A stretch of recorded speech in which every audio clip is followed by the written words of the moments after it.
नमस्कार. श्री गुरुदेव दत्त. अवधूत चिंतन श्री गुरुदेव दत्त. आपण जो जयघोष करतो या जयघोषातून मनाला ऊर्जा मिळत असते, शरीराला एक प्रभावी शक्ती मिळत असते. या शक्तीतून माणसाला त्याची कार्यक्षमता वाढत असते आणि म्हणूनच अध्यात्मामध्ये जयघोषाला फार महत्त्व आहे.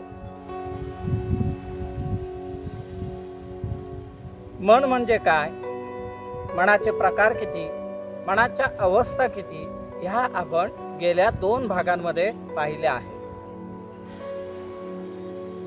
जर कोणी हे भाग पाहिले नसतील तर आवर्जून पहिले ते भाग पहा आणि मग हा भाग पुढचा पहा, ज्याच्यामुळे तुम्हाला मनाची अगाध शक्ती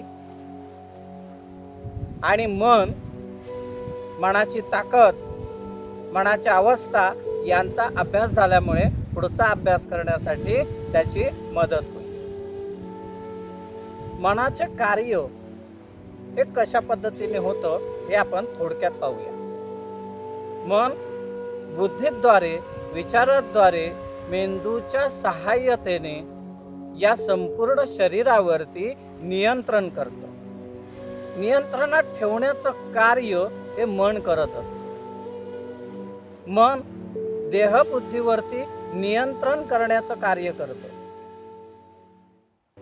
आंतरिक मनाची शक्ती ही बाह्यातकारी मनावरती नियंत्रण ठेवून त्याच्याद्वारे व्यवस्थित कार्य करून घेण्याचं काम करत असतं. हे झालं मनाचं कार्य. ज्ञानाचं संकलन करणं, विविध प्रकारच्या क्षेत्रातलं प्रत्येक गोष्टीचं ज्ञान हे मन त्याला जसं पाहिजे तसं संकलन करून ठेवण्याचं कार्य हे मन करत असतं. हे आहे मनाची कार्य करण्याची पद्धत. मनात विकार कोणते, ते विकार का निर्माण होतात, हे जर आपल्याला समजलं तर त्या विकारांवरती आपल्याला योग्य पद्धतीने त्याच्यावरती उपचार करून मन निरोगी राखण्यास मदत होते. आणि म्हणूनच विकार कोणते कोणते असतात हे पाहूया. मनाचा सर्वात मोठा विकार आहे ती त्याची चंचलता. मन एकाग्र होत नाही.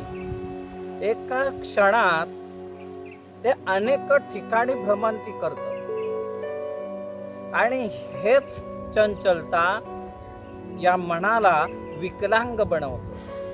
दुसरी गोष्ट आहे मनाकडे असणारं अज्ञान. एखाद्या गोष्टीचं ज्ञान परिपूर्ण जर नसेल तरी सुद्धा मनाचा संशोधनाचा भाग हा कमजोर पडतो. त्याच्यावरती त्याची ठाम भूमिका त्याला घेता येत नाही आणि त्यामुळे मन कमकुवत होते. तिसरी गोष्ट आहे अविश्वास. ज्या ठिकाणी मनुष्याला विश्वास नसतो, त्या मनाची खात्री होत नाही, तोपर्यंत मन अविश्वासी असतं. ते अस्वस्थ होतं. त्याच्यावरती त्याची ठाम भूमिका होत नाही. चौथी गोष्ट आहे संशय. एखाद्या गोष्टीबद्दल मनाला जर संशय निर्माण होत असेल, ते साशंक होत असेल, त्या गोष्टीबद्दल शंका निर्माण होत असेल, त्या शंकेचं निराकरण किंवा तो संशय जोपर्यंत पूर्णपणे जात नाही तोपर्यंत त्या गोष्टीबद्दल, त्या भूमिकेबद्दल मन साशंकच राहतं व ठाम भूमिका घेऊ शकत नाही.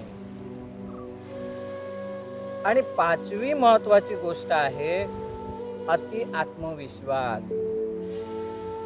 एखाद्या गोष्टीचं त्याला ठाम भूमिका माहीत नाही, एखाद्या गोष्टीची पूर्ण कल्पना नसते, पण तरी सुद्धा त्याचा आविर्भाव असा असतो की मला सर्व माहिती आहे, मला यातलं पूर्ण ज्ञान आहे, मी काहीही करू शकतो. आणि हा अति आत्मविश्वासच त्याला नेमका त्रासात ढकलतो. या 5 विकारांवरती जर मनुष्याने विचार केला आणि त्याचं निराकरण जर केलं तर मन सशक्त व्हायला वेळ लागत नाही. मनाची शक्ती ही कशी वाढवायची, ती कशी ओळखायची?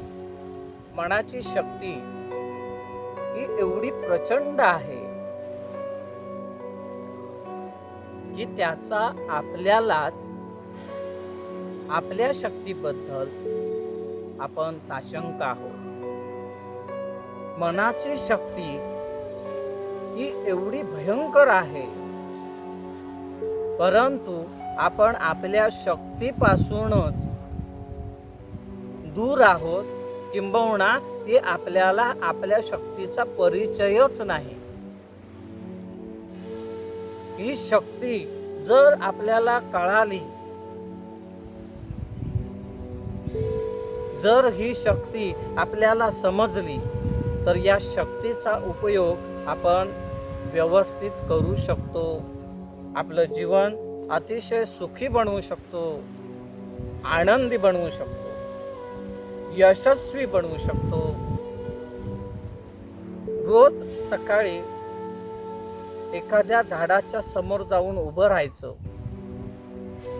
त्या झाडाला रोज मनापासून 4 शिव्या घालायच्या, किंवा त्या झाडाला अपशब्द बोलायचे.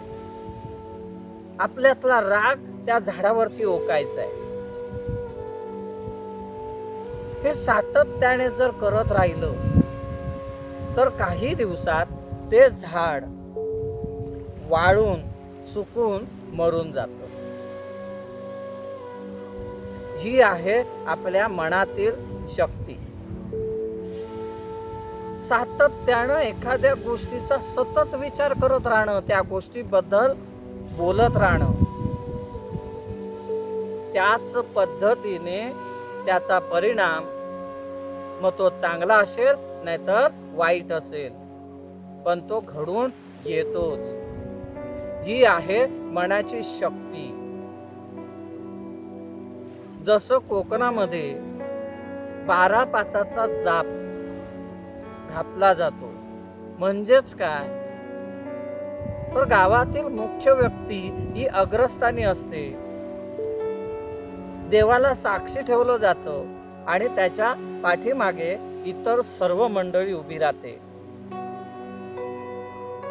आणि तो एक व्यक्ती एखाद्या दुसऱ्या व्यक्तीसाठी त्या परमेश्वराला साक्ष ठेवून एखादा शब्द मांडतो आणि त्या शब्दाच्या पाठीमागे बाकीच्या सर्व लोकांचा शब्द होय महाराजा म्हणून जातो.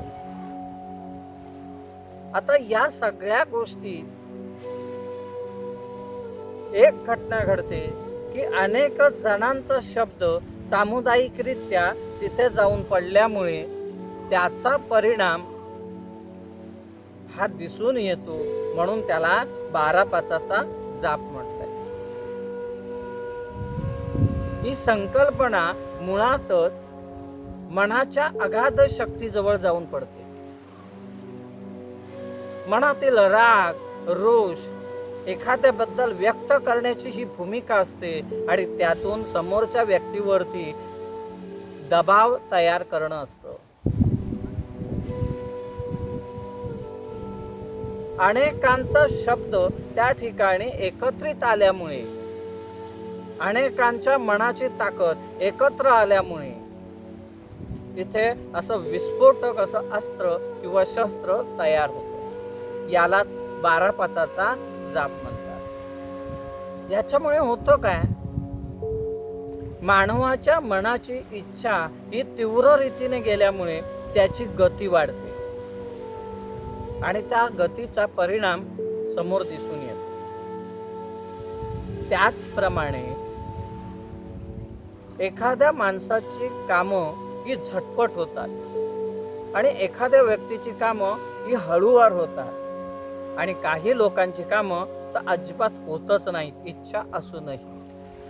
आता असं का घडतं? ज्याची झटपट होतात किंवा ज्याची उशिराने का होईना पण होत आहेत, त्यांच्या पाठीमागे त्यांच्या इच्छेत त्यांचं मनोबल लपलेलं आहे. मनोबल म्हणजे मनाचं बळ, म्हणजे त्याची ताकद ही कशात आहे तर इच्छेत आहे. जेवढ्या ताकदीने आपण आपली इच्छा व्यक्त करतो तेवढ्याच ताकदीने तुमचं काम हे झपाट्याने होत असतं. म्हणून मनुष्याचं मनोबल हे अतिशय प्रबळ असावं लागतं. ज्याचं मनोबल प्रबळ आहे तोच यशस्वी होत असतो. म्हणून मानवाने आपली इच्छा ही तीव्र असावी आणि ती तीव्रच ठेवावी, म्हणजेच तुम्हाला येणारं भविष्यातलं फळ हे प्रबळ मिळेल. आता माणसाचं मन कसं असतं बघा.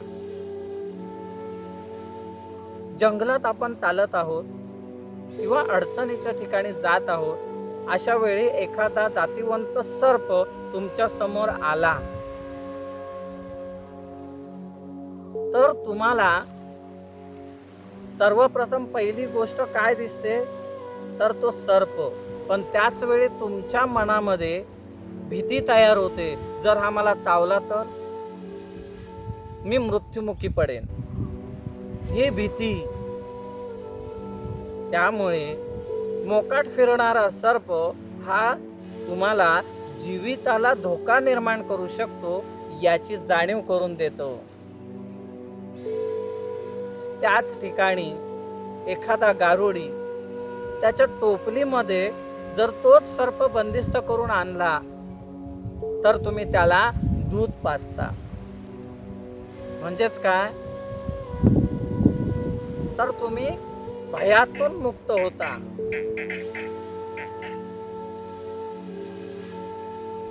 या भयातून मुक्त झाल्यामुळे तुम्ही सर्पाला दूध पाजता. तोच सर्प जो रानात तुम्हाला दिसला, ही आहे मनाची व्यक्त होण्याची प्रक्रिया. तसंच आपलं मन आहे. मनाला मोकाट जर सोडलं तर विषारी सर्पाप्रमाणेच असतं. त्यामुळे अशा मनाच्या व्यक्तीला जो मोकाट सोडलेला आहे, ज्याला कोणत्याही गोष्टीचं नियमन नाहीये, कोणत्याही प्रकारचा अंकुश नाहीये, त्याला कोणत्याही प्रकारचं अनुशासन नाही, असा मोकाट सुटलेला प्राणी, असा मोकाट सुटलेलं मन हे विषारी असतं. विषारी सर्पाप्रमाणेच भयावह असतं. म्हणून मनुष्याने मनावरती अंकुश लावले पाहिजे, मनाला आपल्या ताब्यात ठेवलं पाहिजे, त्याच्यावरती विजय मिळवला पाहिजे. जो मनुष्य असं कर्म करतो असा मनुष्य वंदनीय असतो, पूजनीय असतो, सर्व लोकांना प्रिय असतो. मनाची शक्ती ही एवढी असते की भविष्यात महत्वाच्या ज्या काही घटना घडणाऱ्या असतात त्या घटना ती अगोदरच दाखवत असते, ज्याला आपण दृष्टांत म्हणतो. दृष्टांत म्हणजे काय? भविष्यात घडणाऱ्या घटनांचा क्रम अगोदर दिसणं, आणि हे साधारण पहाटेच्या वेळीच दिसतो. आता असं का तर पहाटेच्या वेळी आपल्याला साखर झोप लागते म्हणतो आपण. म्हणजेच काय तर आपली सर्व इंद्रिय ही शिथिल झालेली असतात, शांत झालेली असतात. त्याच्यामुळे ही इंद्रिय ही अंतर्मुख होतात. आणि ज्यावेळी ही इंद्रिय अंतर्मुख होतात त्यावेळी आपलं आंतरिक मन हे बहिर्मनाशी एकरूप होतं आणि त्याच वेळी या घटनाक्रमांची देवाणघेवाण होते. तेव्हा असं भासमान होत असतं की जणू काही ही गोष्ट आपण आता प्रत्यक्षात जगतच आहोत. परिणामी ती घटना ही आपण अगोदरच अनुभवतो. कालांतरानंतर ज्यावेळी आपण प्रत्यक्षात ही अनुभूती घेत असतो त्यावेळी आपल्याला असं वाटतं की ही गोष्ट मी पाहिली आहे, ही गोष्ट मी अगोदरच अनुभवली आहे. ही आहे मनाची ताकद. हे आंतरिक मन त्याचं प्रबळ असतं, त्याला या घटना वारंवार दिसत असतात.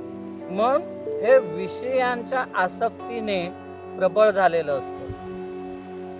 मन विषयाधीन असतं, त्याच्यामुळे मन गढूळ आहे. ज्यावेळी या मनाला या विषयातून मुक्त करू, त्या आसक्तीतून बाहेर काढू, त्यावेळी हेच मन निर्विचार होईल, अतिशय बलवान होईल, प्रभावी होईल. म्हणून मनाला निर्विचार स्थितीत नेणं हे अति आवश्यक आहे. जेवढं तुम्ही विषयातून मुक्तता घ्याल, या आसक्तीतून बाहेर पडाल, तेवढ्या लवकर तुम्ही निर्विचार स्थितीला प्राप्त कराल. मनुष्याचं मनच कारणीभूत आहे त्या मनुष्याचं पतन करणं किंवा त्याला मुक्तीच्या मार्गावरती नेणं. आपलं मनच कारणीभूत आहे. जर तुम्ही राक्षसी वृत्तीने वागलात तर तुमचं अधःपतन झाल्याशिवाय राहणार नाही. आणि जर तुम्ही चांगल्या वृत्तीने जगलात, परोपकारी जीवन जगलात, तर तुम्हाला मुक्ती मिळाल्याशिवाय राहणार नाही. ही आहे मनाची ताकद. आपल्या चित्तात काय चाललं आहे, काय नाही, हे ओळखायला शिकलं पाहिजे. चांगलं काय, वाईट काय, हे समजून घेतलं पाहिजे. जर आपल्यामध्ये एखाद्या गोष्टीचा वाईट विचार होत असेल तर तो वेळीच ओळखणं आणि त्याला तिथेच थांबवणं आणि त्याच्यातून चांगल्या विचारांची निर्मिती करणं, मनाला तिकडे वळवलं पाहिजे. जर ते तुम्ही वळवू शकलात आणि सातत्याने ही प्रक्रिया करत राहिलात तर तुमच्या मनाकडे सकारात्मक गोष्टींचाच संचय होईल. तुमचं मन प्रबळ होईल. आपण जे विचार करतो, जे आपण मनामध्ये, बुद्धीमध्ये ज्या गोष्टी संचित करतो, त्या सर्व गोष्टींचा परिणाम आपल्या शरीरावर होत असतो. मनामध्ये ज्या गोष्टींची, विचारांची निर्मिती होईल त्याच पद्धतीने मनुष्य कर्म करत असतो. मन व्यक्त होत असताना ते शरीराद्वारे व्यक्त होते. मनाने शरीरावरती ताबा मिळवलेला आहे. या इंद्रियाद्वारेच ते कार्य करत आहे. तर असं असलेलं मन जर अंकुश आणायचा असेल तर याच शरीराद्वारे त्याच्यावरती आणता येऊ शकतो. शरीराद्वारे मनालाही म्हणजेच विचारांना, बुद्धीला वळवता येतं. मनाला सकारात्मक बदलायचं असतं. आपण ज्यावेळी मनाकडे सकारात्मक गोष्टी देतो त्यावेळी त्या मनातून ऊर्जा तयार होते आणि ती ऊर्जा शरीराद्वारे कार्य करते.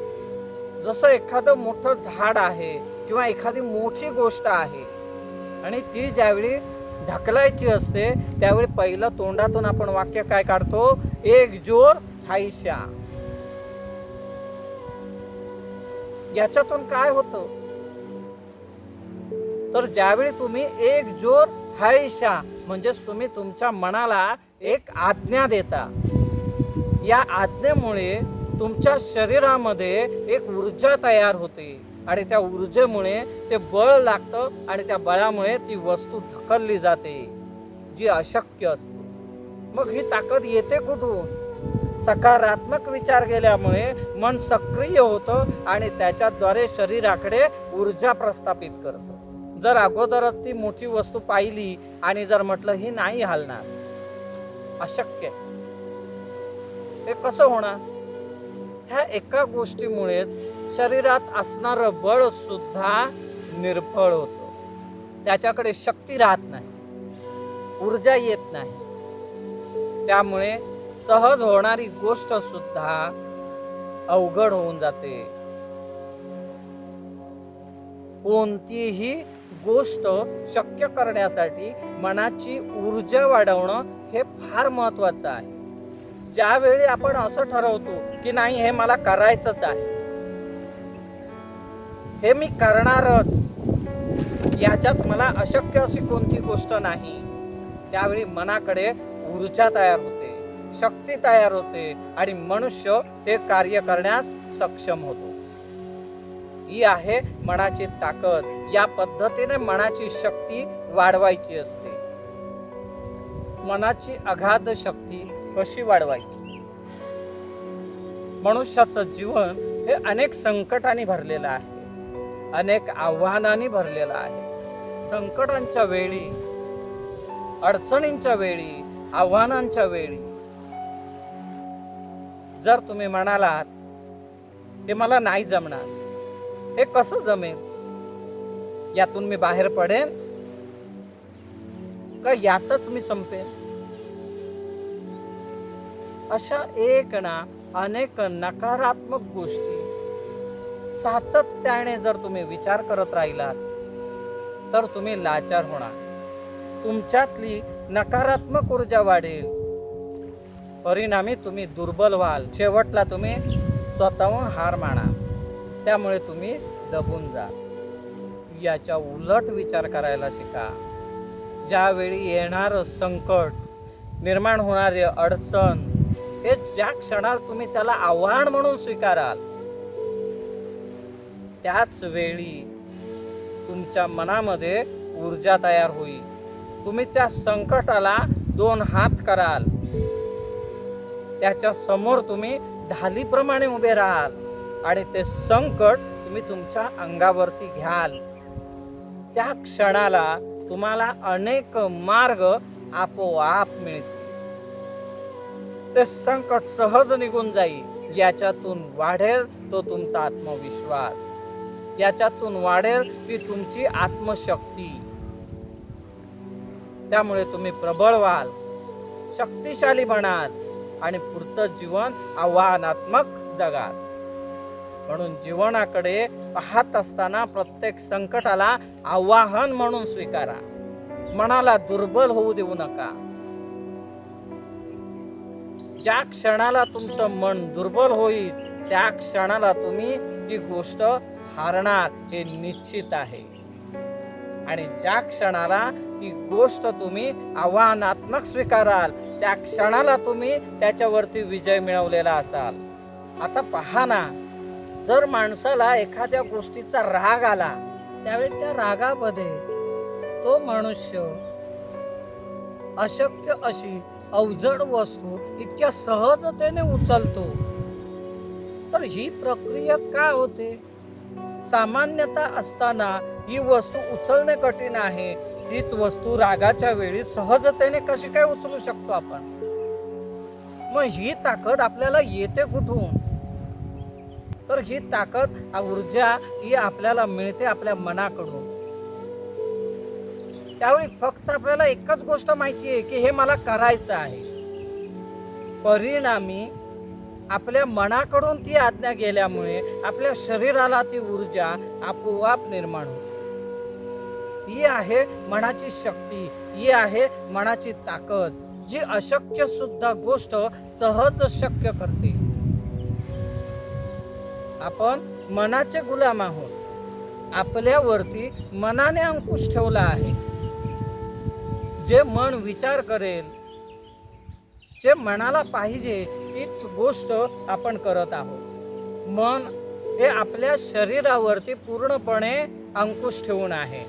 जो व्यक्ती मनावरती ताबा मिळवतो तो व्यक्ती वंदनीय आहे. मन आपल्या शरीराद्वारे कार्य करत आहे आणि या मनावरती ताबा मिळवणं हे सुद्धा शरीराद्वारेच आहे. मनावरती जर अंकुश मिळवायचा असेल तर शरीराद्वारे त्याच्यावरती अंकुश मिळवता आला पाहिजे.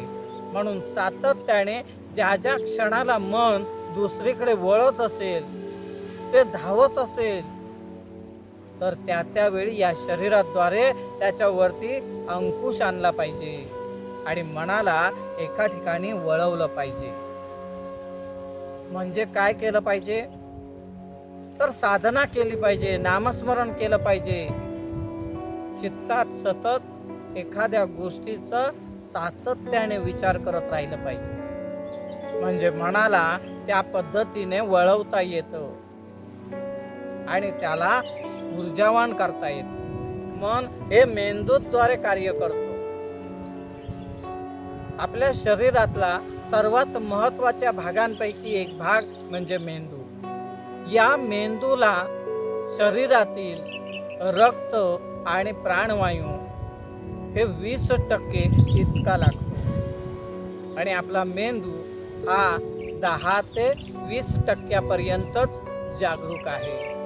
त्याची सक्रियता जर वाढवायची असेल, म्हणजेच आपल्या मनाची ताकद वाढवायची आहे, म्हणजेच मेंदूची कार्यक्षमता वाढवायची आहे, तर आपल्याला त्याच्यावरती उपाययोजना कराव्या लागतील. एका सेकंदामध्ये आपण हजारो वस्तू पाहत आहोत. त्या हजारो वस्तूमधील एखाद्या वस्तूचं ज्ञान घेणं, त्याचं संदेश वहन करणं, त्या वस्तूबद्दल निश्चित मत व्यक्त करणं आणि त्या वस्तूचं ज्ञान इतर ठिकाणी पाठवणं, एक कार्य एका सेकंदामध्ये घडत असतं. समजा जर हा प्राणवायू आणि हे रक्त जे 20% भाग मेंदूकडे जात आहे, ते जर 5 मिनिटासाठी जर थांबलं तर काय होईल? तुमच्या मेंदूला हानी निश्चित पोचेल आणि तुमच्या शरीरातले अनेक भागांना त्याची हानी पोचेल. म्हणून आपल्या अध्यात्मामध्ये, आपल्या धर्मामध्ये प्राणायाम, साधना, योगासन आदी सर्वांचा विचार प्रामुख्याने केलेला आहे. आपला आहार, आपला प्रत्याहार याचे नियमन केलेले आहे आणि जो या मार्गाने चालत आहे त्याला निश्चित त्याचा लाभ होणार आहे. प्राणायामामुळे आपली श्वसन प्रक्रिया शुद्ध होते, शरीरातल्या नाडी शुद्ध होतात, प्राण शुद्ध पोचतो, परिणामी शरीराला मिळणारी ऊर्जा ही शुद्ध आहे. मनाची ऊर्जा वाढते आहे, त्याची कार्यक्षमता वाढते आहे. म्हणून शुद्ध प्राण आणि शुद्ध अन्न याचं महत्व आपल्या अध्यात्मामध्ये प्रामुख्याने सांगितलेलं आहे. मनाला सकारात्मक ठेवायचं असेल तर आनंदी ठेवायला शिका, त्याला उत्साही ठेवायला शिका, त्याला आठवण्याची क्षमता वाढवा. सकारात्मक ज्या ज्या गोष्टी तुमच्या जीवनामध्ये घडल्या आहेत त्या गोष्टी सातत्याने आठवण्याचा प्रयत्न करा. तुमचं मन आपोआप सकारात्मक होईल, कार्यक्षमता वाढेल, ऊर्जा शक्ती मिळेल, मनाची एकाग्रता वाढवा. अनेक व्यक्ती सांगतात की ज्यावेळी आम्ही साधना करतो, म्हणजे मनाला एकाग्र करायला जातो, पूजापाठ करतो, साधना करतो, त्या वेळी आमचं मन नको तिकडे भरकटतं, नको नको ते वाईट विचार आमच्या मनामध्ये येतात. आता विचार करा, तुम्ही सिनेमागृहात बसलात, तुमच्या अवतीभोवती बऱ्याच गोष्टी आहेत, अनेक व्यक्ती आहेत, पण तुमचं मन त्यावेळी या सर्व गोष्टींना पाहत नाही. ते मन तिकडे भरकटत नाही. ते फक्त सिनेमागृहातील पडद्यावरती असणाऱ्या चित्र आणि त्याचा आवाज ऐकण्यातच एकाग्र झालेलं असतं. म्हणजे मन एकाग्र होऊ शकतं. तसंच तुम्ही एखादी गोष्ट किंवा एखादी वस्तू तुम्हाला घेण्यासाठी तुम्ही ज्यावेळी बाजारात फिरता, त्यावेळी मन अशा असंख्य गोष्टी पाहत असतं, पण त्या गोष्टींकडे ते मन वळत नाही. तर मन कुठे वळतं? जी गोष्ट तुम्हाला पाहिजे आहे ती पाहण्यात ते शोधत असतं. म्हणजेच मन इथेही एकाग्र आहे. ज्या गोष्टीचं महत्व त्या मनाला कळेल त्याच गोष्टीकडे ते मन वळतं. त्याला ठाऊक आहे की हे महत्वाचं आहे. जे अति महत्वाचं आहे त्याच गोष्टीकडे मन वळणार आहे. तसंच अध्यात्मामध्ये किंवा तुमच्या दैनंदिन जीवनामध्ये तुम्ही एखादी गोष्टीचं महत्व पहिलं ठरवा. त्याचं प्राधान्य तुम्ही ठरवा. ते तुम्हाला महत्वाचं का आहे हे पहिलं निश्चित करा. म्हणजे मन त्या दृष्टीने चालायला सुरुवात होईल. मनाची शक्ती त्याच्याकडे आपोआप वळेल. ही ताकद वळवायची असते आणि त्यासाठी मनाला खात्री करून द्यावी लागते.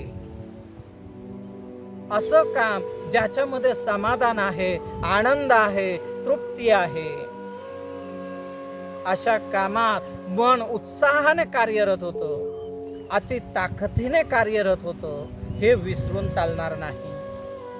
आणि अशी गोष्ट निश्चित करण्यासाठी अंतर्मनाकडून त्याचं उत्तर घ्यायला शिका की मला निश्चित काय करायचं आहे.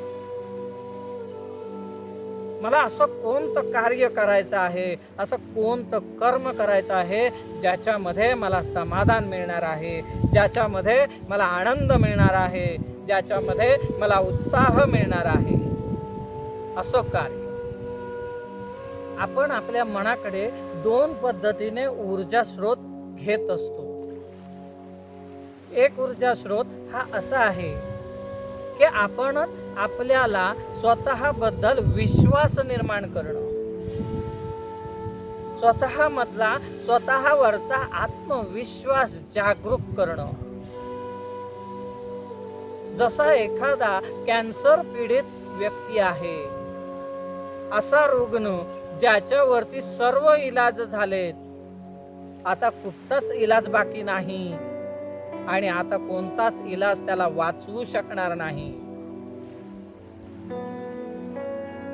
अशा वेळी जर त्या व्यक्तीने ठरवलं की मला दुनियेतलं कोणतंही औषध नको आहे,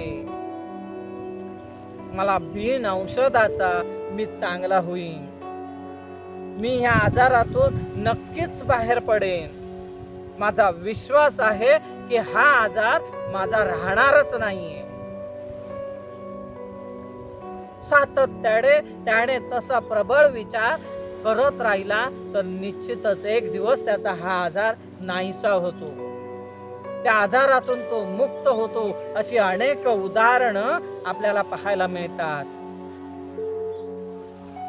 की जे अशक्य गोष्ट होती, पण मनाच्या शक्तीमुळे, स्वतःवरचा प्रबळ आत्मविश्वासामुळे हे सहज शक्य होतं. दुसरा प्रकार आहे दुसऱ्याकडून संज्ञा घेणं आणि त्याच्यावरती विश्वास ठेवणं आणि त्याप्रमाणे मन सक्रिय होणं. जसं तुम्ही एखाद्या आजारासाठी, तुम्हाला एखादा रोग बरा करण्यासाठी तुम्ही एखाद्या डॉक्टरकडे जाता,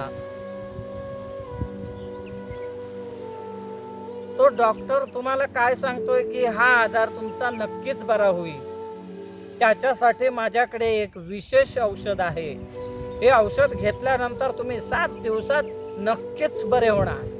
तो डॉक्टर तुम्हाला एका बाटलीमध्ये पाणी भरून देतोय, साधं पाणी,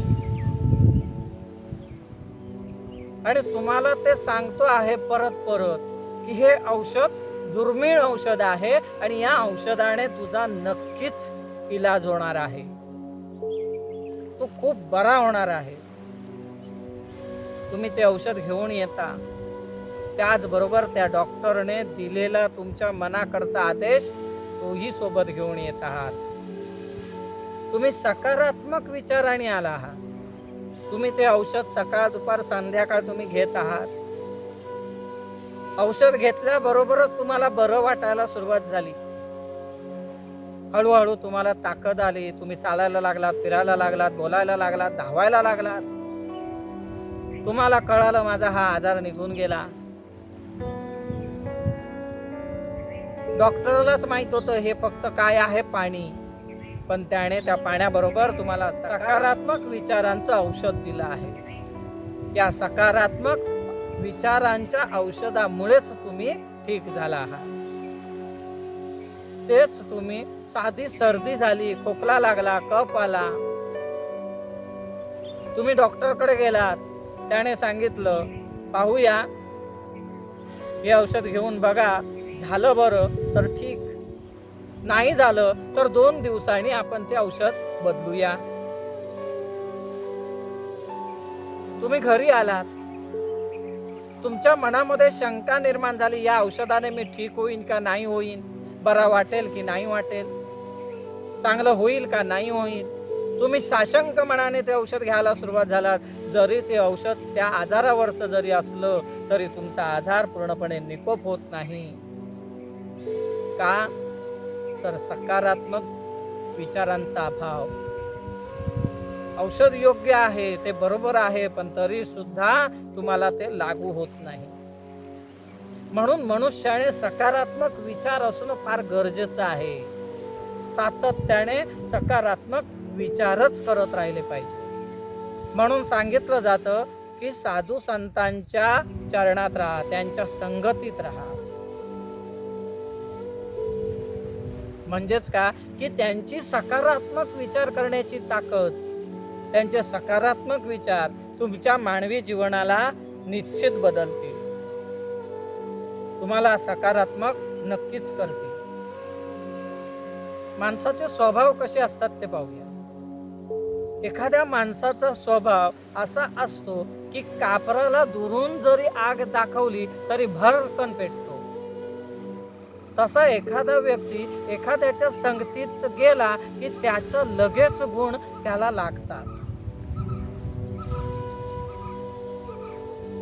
दुसरा व्यक्ती असा असतो की सुख्या लाकडाप्रमाणे थोडीशी आग त्याला द्यावी लागते.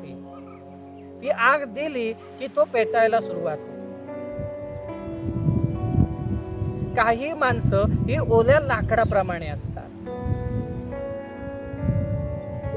त्यांना थोडं पेटवायला लागतं, परत परत थोडंसं रॉकेल, थोडंसं पेट्रोल ते टाकून त्याला पेटवायला लागतं.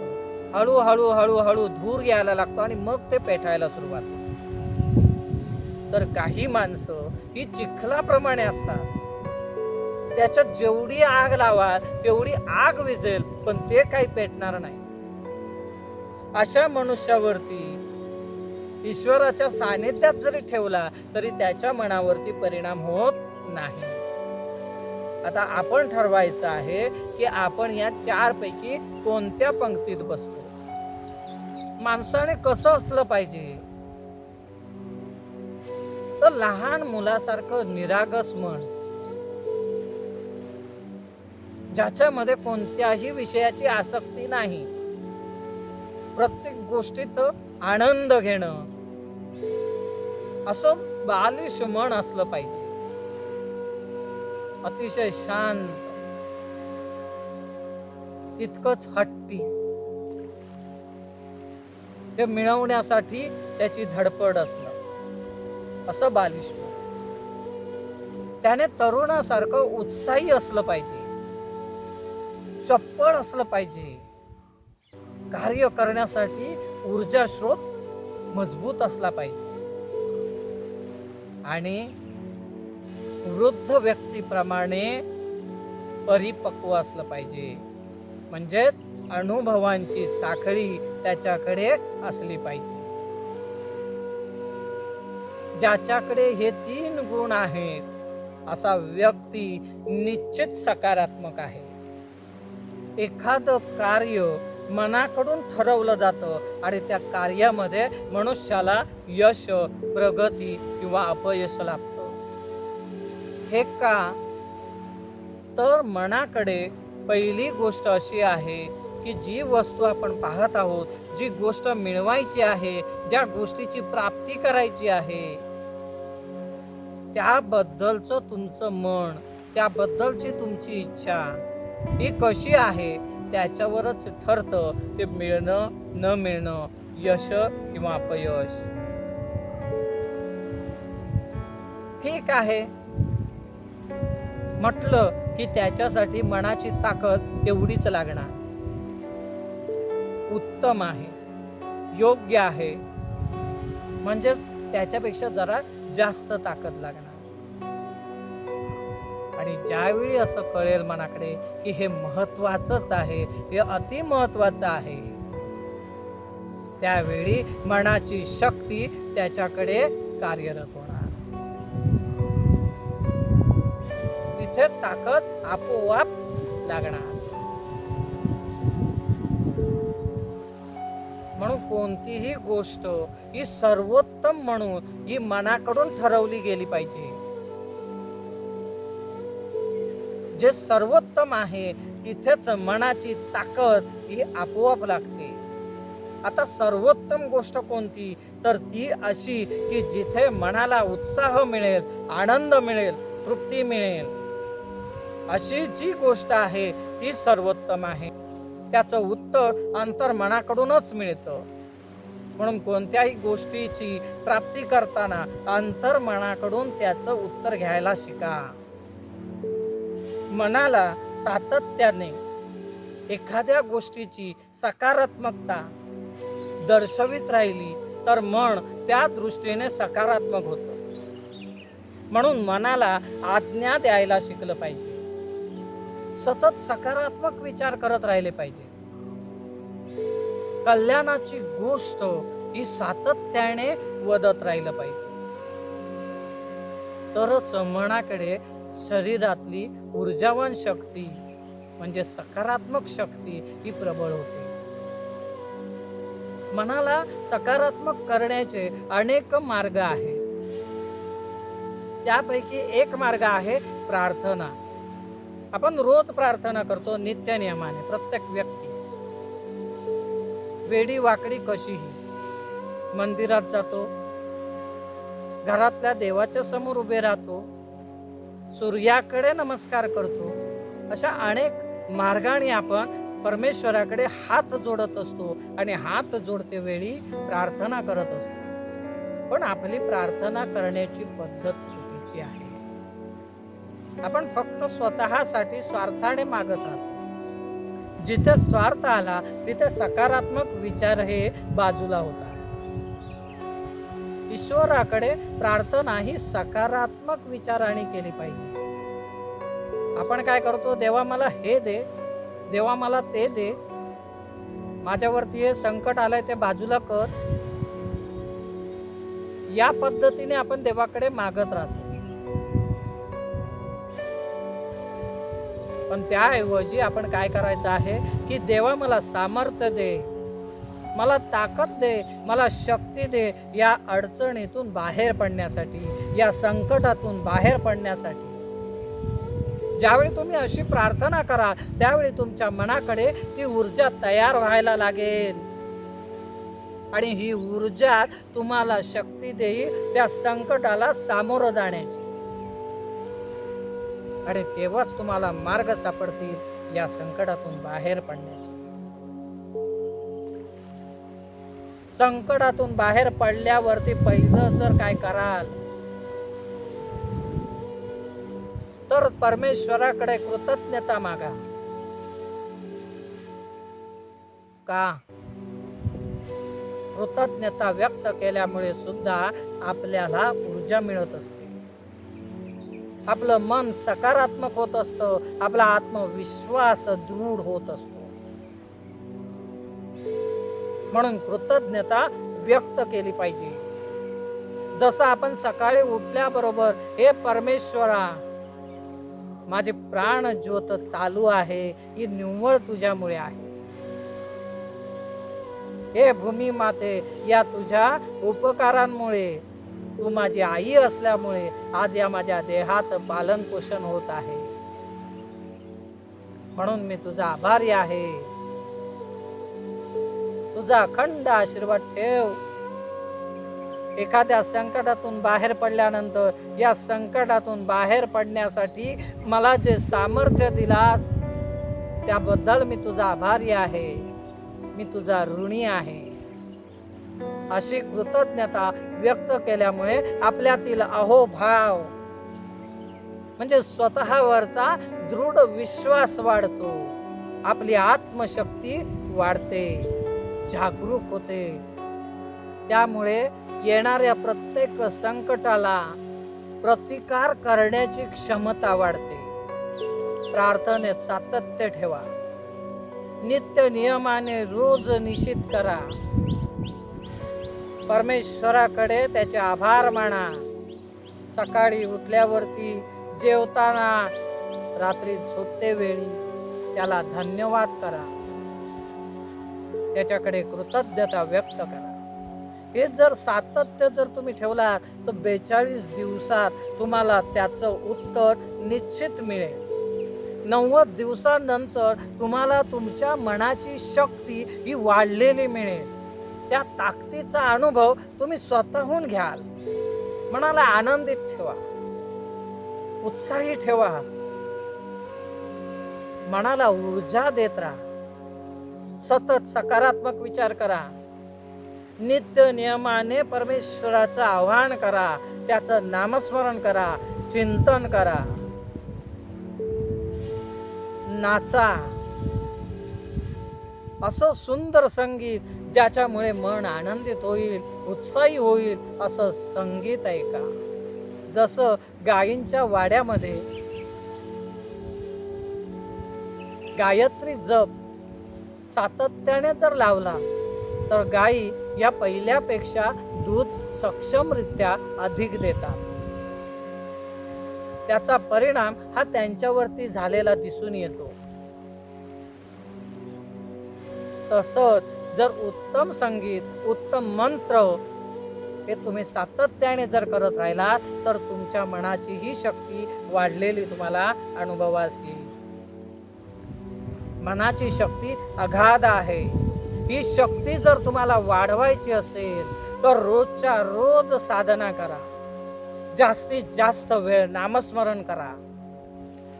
तुमचं मनाची ताकद आपोआप वाढलेली दिसेल. अशक्य ही गोष्ट शक्य झालेल्या दिसतील. चमत्कारिकरित्या हे मन कार्य करताना दिसेल. जर तुम्ही मनात आणलात मला ही गोष्ट पाहिजे आहे, क्षणार्धात ती गोष्ट तुमच्या पुढ्यात येईल. त्यासाठी सातत्यपूर्ण अभ्यास असणं फार गरजेचं आहे. मनाची अगाध शक्ती जर अनुभवायची असेल तर रोजच्या रोज सोहम साधना किंवा ओंकार साधना ही नित्य नियमाने करा. कारण या दोन साधना या सर्वोत्तम साधना आहे. ज्या साधनाने या विश्वातील, या ब्रह्मांडातील अनेक रहस्यांचा उलगडा होतो. आपल्यातील लपलेल्या रहस्यांचा उलगडा होतो. मन अंतर्मुख झाल्याशिवाय मनाची अगाध शक्ती प्रत्ययास येत नसते.